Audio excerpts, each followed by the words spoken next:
Exam pattern മാറി. Exam pattern മാറി എന്നുള്ള അശരീതിയില കേട്ട് എക്സാം പേപ്പർ മാറിയിട്ടുണ്ടോ, പാറ്റേൺ മാറിയിട്ടുണ്ടോ? നമുക്ക് നോക്കാം. അതേ മക്കളെ, എക്സാമിന്റെ രീതികളും പാറ്റേണുകളിലും കുറച്ച് മാറ്റങ്ങളൊക്കെ വന്നിട്ടുണ്ട്. എന്താ മാറ്റം എന്ന് വെച്ചാൽ, ഇത്രയും കാലത്തോളം നമുക്ക് പരീക്ഷയ്ക്ക് ചോദിക്കുന്ന ക്വസ്റ്റ്യനൊക്കെ ഒറ്റ വായനയിൽ വായിച്ചാൽ നമുക്ക് എന്ത് ചെയ്യാം, അത് ക്രാക്ക് ചെയ്യാൻ പറ്റും. എന്താണ് ചോദിച്ചത് നമുക്ക് പെട്ടെന്ന് മനസ്സിലാവും. എമർജൻസിനെ കുറിച്ച് ചോദിക്കുന്ന സമയത്ത് എക്സ്പ്ലെയിൻ എമർജൻസി എന്നൊക്കെ പറഞ്ഞിട്ടായിരുന്നു നമുക്ക് വരാറ്. പക്ഷേ ഇനി അങ്ങോട്ട് പബ്ലിക് എക്സാമിന് അതേപോലെ മോഡൽ എക്സാമിനും ക്വസ്റ്റ്യൻസിന് ചില പാറ്റേണുകളിൽ ചില മാറ്റങ്ങൾ വരികയാണ്. അതായത് ഡയറക്റ്റ് ആയിട്ട് ഇനി ക്വസ്റ്റ്യൻസ് കൊടുക്കൂല, ഇൻഡയറക്റ്റ് ആയിട്ടായിരിക്കും കാര്യങ്ങൾ ചോദിക്കുക. കൃത്യമായിട്ട് കോൺസെപ്റ്റ് പഠിച്ച് പോയാൽ മാത്രമേ മക്കളെ മാർക്ക് കിട്ടത്തുള്ളൂ. ഇതുവരെ നമ്മൾ ചെയ്ത രീതി എന്താണ്, നമ്മൾ എക്സാമിൻ്റെ മുന്നേ നമുക്ക് ഓരോ ചാലഞ്ചുകൾ ഉണ്ടാവും. നമ്മുടെ സൈലത്തിൽ നോക്കുന്ന 10 days ചാലഞ്ച് ആയിട്ടുണ്ടാവും. അതിനുശേഷം മോഡൽ എക്സാമിനോടനുബന്ധിച്ച് ലൈവ് ഉണ്ടാവും. Then super 60, mega booster, morning booster, ഇതൊക്കെ മെഗാ മാരത്തോണൊക്കെ അറ്റൻഡ് ചെയ്തിട്ട് നമ്മൾ പരീക്ഷയ്ക്ക് പോകുമ്പോൾ ഫുൾ മാർക്ക് നമ്മൾ സെറ്റ് ആവുന്നുള്ളൊരു കോൺഫിഡൻറ്റോട് കൂടെ പോകുന്നു, മാർക്ക് വാങ്ങുന്നുള്ള ലെവലായിരുന്നു. പക്ഷേ ഇനി അത് മാത്രം അറ്റൻഡ് ചെയ്തിട്ട് കാര്യമില്ല. ബിക്കോസ് സൂപ്പർ 60 നമ്മൾ ഒരു 60 ചോദ്യങ്ങളെ നമുക്ക് പഠിപ്പിക്കുന്നുള്ളൂ. അപ്പോൾ ഈ 60 ചോദ്യങ്ങൾ പഠിപ്പിച്ചു പോയാൽ എന്തായാലും പരീക്ഷയ്ക്ക് അത് 60 വരില്ലല്ലോ, ഒരു 28, 29, 30 അത്രേ വരുള്ളൂ. അപ്പം നമ്മൾ എക്സ്ട്രാ ചോദ്യങ്ങൾ പഠിക്കുന്നുണ്ട്, ഒരു 30 നമ്മൾ എക്സ്ട്രാ പഠിക്കുന്നുണ്ട്, അതുകൊണ്ട് എനിക്ക് ഫുൾ മാർക്ക് കിട്ടും എന്നൊരു തോട്ട് നമുക്കുണ്ടെങ്കിൽ അത് ഈ നിമിഷം മുതൽ ഒഴിവാക്കാം. കാരണം ഇനി നമുക്ക് അങ്ങനെ പഠിച്ചിട്ട് കാര്യമില്ല.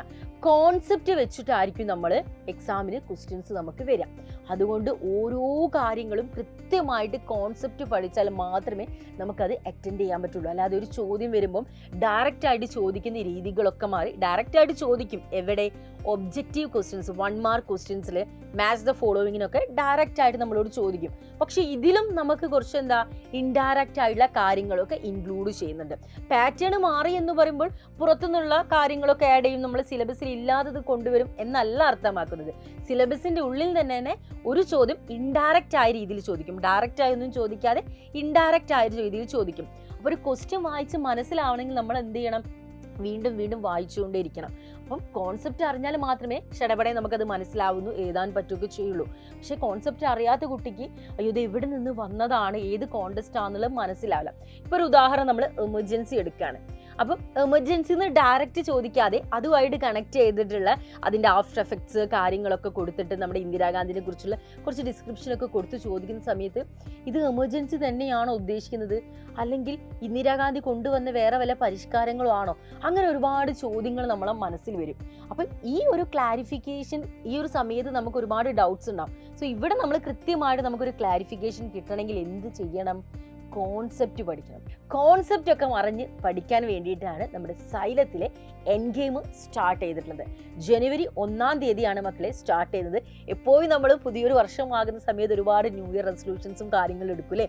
ചില കാര്യങ്ങളൊക്കെ ചീറ്റി പോകും, പക്ഷെ ചില കാര്യങ്ങൾ എന്തെങ്കിലും സക്സസ് ആവും. അപ്പം നമുക്ക് ചീറ്റി പോവാതിരിക്കാൻ നമ്മളെ ലൈഫിലേക്ക് സെറ്റ് ആകാൻ വേണ്ടിയിട്ട് എൻ ഗെയിം ഉണ്ട്. പിന്നെ ഒരു ഇമ്പോർട്ടൻ്റ് ആയിട്ടുള്ള കാര്യം എന്ന് പറഞ്ഞാൽ നമ്മൾ ഇപ്പം +2 ആണ്, 2-3 മാസമേ നമ്മുടെ കയ്യിലുള്ളൂ. ഓൾമോസ്റ്റ് നമ്മൾ പറയുന്നത് കൃത്യമായിട്ട് ഒരു 2 മാസം, ഒരു 50-55 ദിവസം നമ്മുടെ കയ്യിലുണ്ട് എന്ന് പറയാം. ഈ 55 ദിവസം വെച്ചിട്ട് പൊളിറ്റിക്കൽ സയൻസിൽ 1ഉം 2ഉം ചാപ്റ്റേഴ്സ് അല്ല, 18 ചാപ്റ്റേഴ്സ് പഠിക്കണം. 18 ചാപ്റ്റേഴ്സിൻ്റെയും കോൺസെപ്റ്റ് അറിഞ്ഞാൽ തന്നെ നിങ്ങൾക്ക് എന്ത് ചെയ്യുള്ളൂ, മാർക്ക് മക്കളെ കിട്ടുള്ളൂ. സോ അത് പഠിക്കാൻ വേണ്ടിയിട്ടാണ് നമ്മുടെ എൻ ഗെയിം. ഇവിടെ ഓരോ ചാപ്റ്ററും, ഫസ്റ്റ് ചാപ്റ്റർ മുതൽ 1ാമത്തെ ചാപ്റ്റർ മുതൽ 18ാമത്തെ ചാപ്റ്റർ വരെ എൻറ്റയർ കാര്യങ്ങൾ കോൺസെപ്റ്റ് വെച്ച് മക്കളെ പഠിപ്പിക്കും. അതുകൂടാതെ ഓരോ ചാപ്റ്റേഴ്സ് കഴിയുന്നതിനനുസരിച്ച് എന്ത് ചെയ്യും, എക്സാം നടത്തും, ക്വസ്റ്റ്യൻ പേപ്പർ ഡിസ്കഷൻ, ഇങ്ങനെ ഒരുപാട് പ്രോസസ്സിലൂടെ നമ്മൾ പോകുമ്പോൾ ഒരു ചാപ്റ്ററിന് എന്ത് ചോദ്യം വന്നാലും, ഡയറക്റ്റായി വന്നാലും ഇൻഡയറക്റ്റായി വന്നാലും നമ്മൾ എന്ത് ചെയ്യും, അത് ക്രാക്ക് ചെയ്യില്ലേ. സോ അതിനാണ് എൻ ഗെയിം എന്ന് പറയുന്നത്. അപ്പം ന്യൂ ഇയർ റെസൊല്യൂഷൻ ആയിട്ട് നിങ്ങൾ ഈ ഒരു എൻ ഗെയിമിനെ കാണുക. ഈ ഒരു ന്യൂ ഇയറിൽ നമ്മൾ നന്നാവുന്നതിൻ്റെ ഭാഗമായിട്ടൊക്കെ എന്ത് ചെയ്യുക, കാണാം. ഓക്കെ. ആൻഡ് ഇവിടെ പറഞ്ഞു വരും, നമുക്ക് പറഞ്ഞല്ലോ കുറച്ച് ദിവസമേ ഉള്ളൂ എന്ന് പറഞ്ഞല്ലോ. അപ്പോൾ ഈ +2 നമുക്ക് ഈ 18 ചാപ്റ്റേഴ്സ് എഴുതണം. അറ്റ് ദ സെയിം ടൈം നമുക്ക് മാർക്ക് കുറയാൻ പാടില്ല. ബിക്കോസ് നമുക്ക് +1 നമ്മൾ ചില സമയത്ത് മാർക്കൊക്കെ കുറയുമ്പോൾ ഇമ്പ്രൂവ്മെൻറ്റിന് പോയതുപോലെ ഇവിടെ നമുക്ക് പോകാം. പക്ഷേ ഇമ്പ്രൂവ്മെൻറ്റിന് മക്കളെ റിസൾട്ടൊക്കെ വരാൻ ഒരുപാട് ലേറ്റാവും. ദെൻ അതിനുശേഷമുള്ള കോഴ്സസും നമുക്ക് ഡിഗ്രി ആയാലും വേറെ എന്ത് ജോബായാലും എന്ത് കോഴ്സായാലും നമുക്ക് അപ്ലൈ ചെയ്യുമ്പോഴൊക്കെ ലേറ്റ് ആകും. അപ്പം എല്ലാ കാര്യങ്ങളും ലേറ്റായി പോകണോ, എല്ലാം വേഗം നടത്തണോ എന്നുള്ളത് എൻ്റെ മക്കൾ തീരുമാനിക്കുക. ഒക്കെ പക്കായിട്ട് പോകണമെങ്കിൽ എൻ്റെ മക്കൾ എൻ ഗെയിമിൽ ജോയിൻ ചെയ്യുക. എൻ ഗെയിമിൻ്റെ ഫീച്ചേഴ്സൊക്കെ ഇതാ ഇവിടെ കാണുന്നുണ്ടല്ലോ. ഈ ഫീച്ചേഴ്സൊക്കെ നമ്മുടെ എൻ ഗെയിമിൽ ഉണ്ടായിരിക്കും. അതേപോലെ തന്നെ ജാനുവരി 1 എൻ ഗെയിം സ്റ്റാർട്ട് ചെയ്യുന്നത്. എൻ ഗെയിമിൽ അഡ്മിഷൻ എടുക്കാനുള്ള നമ്പറൊക്കെ ഇതാ കൊടുത്തിട്ടുണ്ട്. അതിന് വിളിച്ച് വേഗം അഡ്മിഷൻ എടുക്കുക കേട്ടോ. അപ്പോൾ 1-ാം തീയതി നമുക്ക് അടിപൊളിയായിട്ട് എൻ ഗെയിമിൽ വെച്ച് കാണാം.